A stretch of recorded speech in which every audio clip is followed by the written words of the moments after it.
Қайырлы күн, құрметті оқырмандар. Кітап адамзат баласының баға жетпес рухани құндылығы. Кітап білім мен тәрбие құралы ретінде жеке тұлғаны қалыптастыруда ерекше ықпалға ие.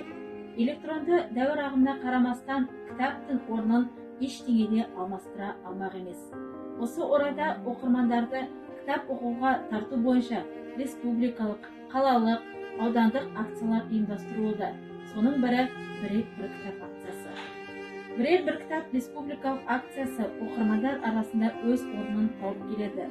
Аталмыш жоба қазақ әдебиетінің қазыналы туындыларын насихаттауда, оқу мәдениетін қолдау және дамытуда, жастарды рухани және патриоттық тәрбиеге баулауда бағытталған.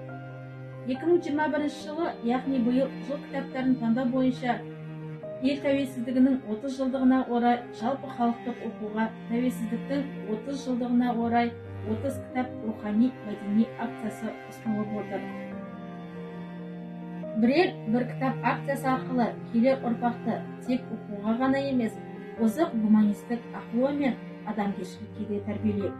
Елімізде өткізіліп отырған оқу акциясы жазба мәдени мұраны насихаттауға, оқырмандардың кітап оқуға деген көзқарасын жақсартуға үлкен жетістіктерге жетіп отыр.